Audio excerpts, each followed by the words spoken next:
Welcome to Worthy Ones, the video series where I take all the new #1 comic books that I read for the week and I deem them worthy or not worthy. Guys, I'm Mike Spider Slayer. Welcome back to Comic Book Corner 2.0. If you love daily comic book content, if you love me helping you make decisions on what comic books to buy, guys, you came to the right place. So why don't you consider hitting that subscribe button? So with that being said, guys, let's get started. The Devil's Cut issue 1. Now, this is a comic that's put together by a whole bunch of other comic creators, and they put a little sampling of all their little short stories into into one comic book to give you a tease of, I guess, what's to come in the future, right? This book is $10. It's too much money. The other thing that it's not got going for it is the size. Now, it's a gorgeous looking comic. It's made really well, but it's $10. It's oversized. It's hard to store. It's just got too many things going against it. Now, if you love anthology books, you might like this book. I thought that the artwork in some of the pages were really good. Some of the stories were okay, but right when you get into the stories, they end right away, and I just couldn't get into it, and I didn't feel it was worth the $10, especially in today's comic market when there's so many other comics that you can buy, or there's back issues you can buy, or that $10 can go towards a trade paperback. You know, what makes this stand out that you're going to want to purchase this, right? There was nothing really there. I almost would have rather really liked to see this maybe come out in a couple of issues where it had longer short stories, maybe like Marvel Comics presents like a 2 or 3 issue story, and then have an issue 2. Give me a little bit more sampling, something I can really grab sink my teeth into when it comes to these stories and what these creators are trying to accomplish here. So at the end of the day, I'm going to deem this book not worthy. It just wasn't worth all the time, all those pages, that money for what? Just for nothing, for throwaway stories, right? So yeah, I'm going to give this book a C-. I like the attempt here. I love the point of all these creators coming together to make something special. And again, maybe it's just a tease of what is to come here, but I don't know. It's just not worth $10. I'll wait for the real stories to come out. The Plot Holes, issue 1, done by Sean Gordon Murphy. This book was quite interesting. The artwork is absolutely awesome. If you know Sean Murphy's artwork, you're gonna be in for a real treat here. Some of the characters look great. There's this character by the name of Roar. He is badass. There's another guy by the name of like Johnny Manga, which is awesome as well. So the artwork had a lot going for it in here, and when you want to talk about an original story, it is definitely something I have never read before. However, this book can go over your head if you're not in full alert mode. They almost overwhelm you with the information in this comic book. I wish they would have slowed it down. But with that being said, when you got introduced to the cast of characters here, you really got introduced mainly to that main character, who is the name of Cliff, Ed, and the other person is the Johnny Manga character. Those were the 3 highlighted characters in this book, because the plot of this book is insane. It's about a cast of characters whose books failed, and they've come together, right, to create this crew in this digital world of this Matrix digital world, right? And they have to save all these books from failing. They have to somehow make these books get published in the digital world so all books do not fail. And there's this crazy creature that's infecting. It's like this virus that's infecting these books to completely fail. And if the digital world goes blank, then that's it. They're all done and they're all over with. It's so insane. It's so out there, and I'm just like, oh my gosh. And right from the start, you feel completely confused, right? You're like, these people are battling aliens and monsters and all this different type of stuff, and they're talking about editing the scene and making it better, and they actually have a person by the name of Ed in here who is like the editor-in-chief. It's so weird, man. And then when you get Cliff, who is the main character, who is actually a writer, he feels like that he's in a real world, but he's not. It's actually he's inside a book, and his book is failing, and they recruited him to become part of this team. And so the guy that explains everything with him is Johnny Manga, and it shows where he comes from. And he comes from this manga world with a mech. It's like a Gundam and whatnot, except he drives drift cars out of the manga character. Dude, it's way out there. And like I said, you have to dedicate a good 35-40 minutes to this comic. It's got some cool Easter eggs in it as well. I think this was a very enjoyable series. I'm going to deem this one worthy. And at the end of the day, I found it that it was just entertaining, and I can't wait to read more. But like I said, you gotta be prepared to read. So grading this book, I'm gonna give this one a B. There was a lot to comprehend in this comic, and you have to be alert, like I said. But I can't wait to see where issue 2 goes. Doomsday Special issue 1. Now, I'm a sucker for these types of books, especially like characters like Doomsday. I've been following the character since the 90s, the death of Superman. And I knew that this comic book wasn't going to be probably the best written comic book in the world, but you take it for what it is, right? It's Doomsday, and he's come back to life multiple times, and every time he dies, he gets stronger. And if he's becoming stronger, you would think it would be harder and harder to kill him, right? Well, in this comic book, I guess technically he doesn't really come back to life, and so it made it very easy for Martian Manhunter and Supergirl to kind of prevail here. The artwork in this comic was actually pretty cool. It was awesome to see, you know, Doomsday battle Supergirl and Martian Manhunter. I like the characters' facial expressions in this comic book, and they were in hell, and that's where Doomsday was. So based off of the pages of the Lazarus story, right, we wind up getting to see Doomsday, who got sent to hell, and I guess he's trying to come back through the gates of hell, and if he persuades all the lost souls to claim him King Doomsday in hell, then he can open up the gates and come back to Earth and try to destroy Earth and everything else around it.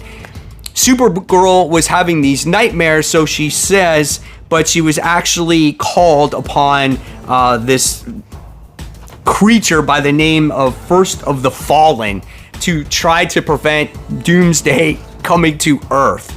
So you basically make a deal with the devil, and then you see this whole battle commence between Martian Manhunter, Supergirl, and, you know, the devil and stuff like that. And it's very predictable.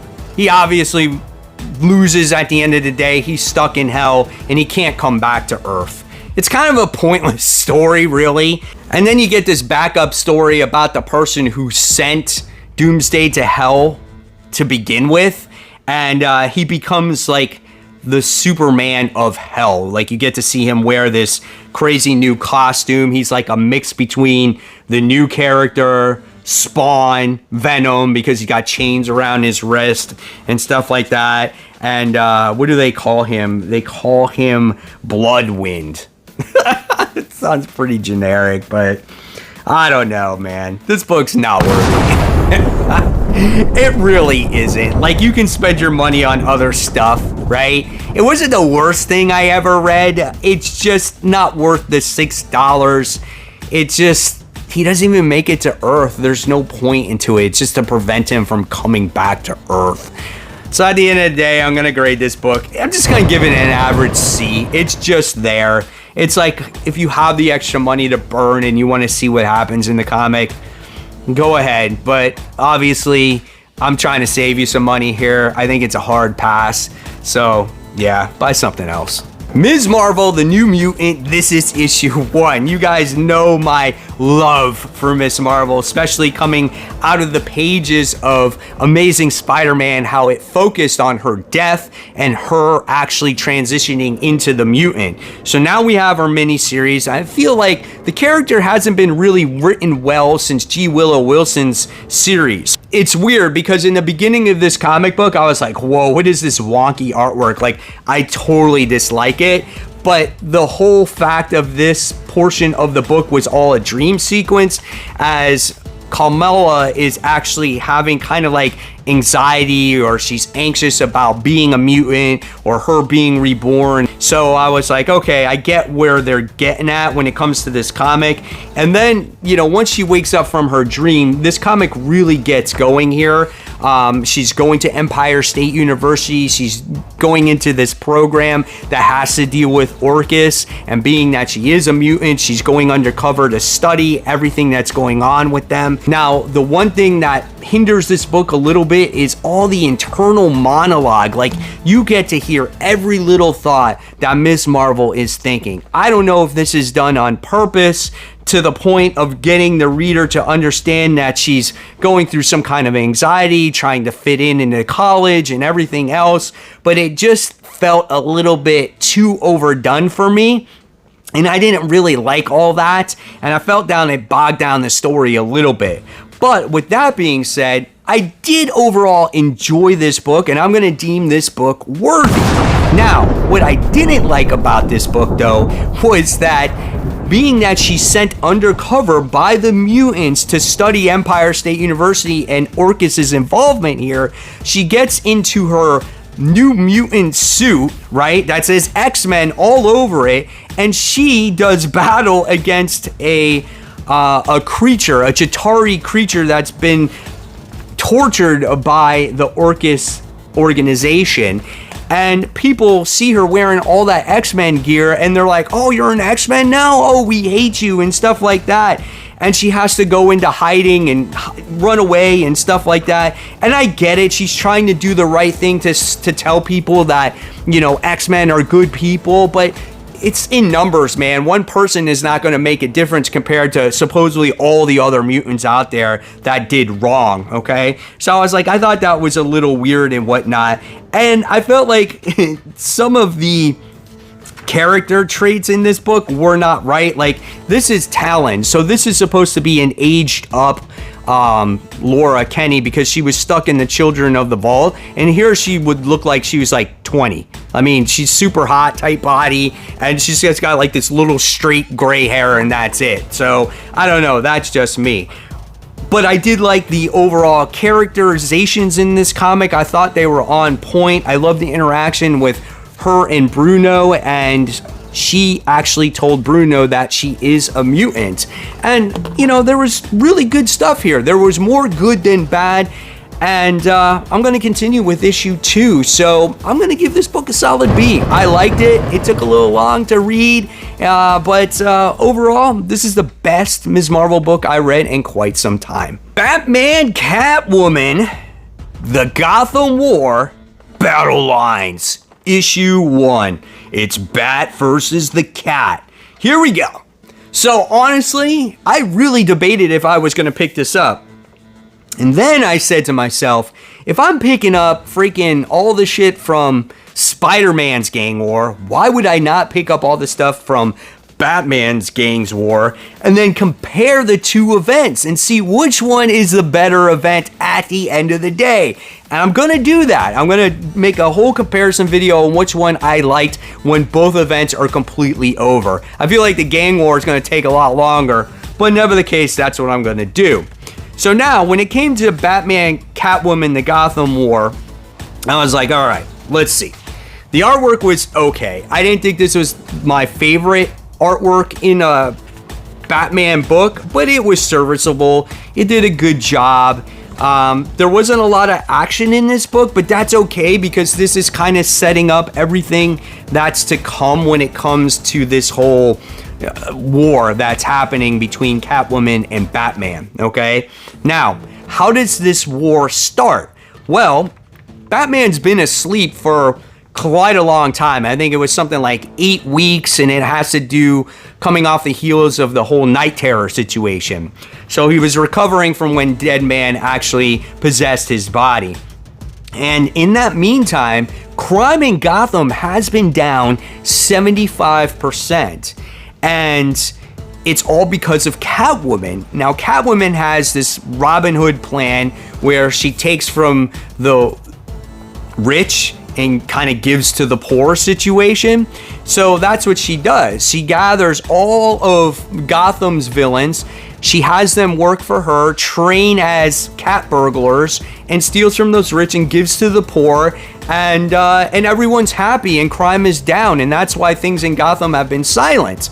And so she presents this idea to Batman and the Bat family. And Batman's like, no way, man, this is BS, because you're still causing crimes. You're still, obviously robbing from people. It's just a different way of doing a crime. And then you find out that Batman walks out on her, and he notices, like, you know what? Things do seem to be silent. There's nothing really going on, right? And then the next thing you find out, one of Catwoman's thugs winds up getting murdered on the job. And just as he was about to be okay with this idea, he's like, no, that's it. Her plan is wrong. My plan's the best. I'm going to war, right? And it's just like, it's totally insane. And we also find out in this comic, spoiler, that Jason Todd looks like it's going to be joining Selina Kyle as well. I'm going to deem this book worthy. This was a great setup to this up-and-coming event. I'm looking forward to it.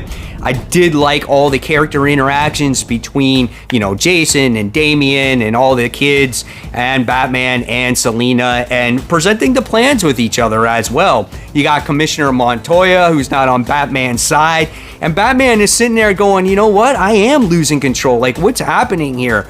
And I loved all that stuff. So I'm going to give this one an A, baby. This one was really good. Couldn't give it an A+. I've seen better artwork, but nevertheless, a great setup to which I'm hoping is a good story, and it's good to see Batman back after the Night Terror thing. It's kind of like a palate cleanser, right? You haven't really seen a Batman story in a while, and now the main story has picked up once again. So there you have it, webheads. Not a lot of new number ones that came out this week, but I still want to hear in the comments below, what did you deem worthy and not worthy? And if you guys love my content, I'm going to leave you my 600th comic book haul. That's right, guys. Can you believe I've been on YouTube for like 12 years? Totally insane. Click on it, check it out. And of course, guys, keep buying, keep collecting, but always remember, read those comics. Guys, take care. I'll see you soon.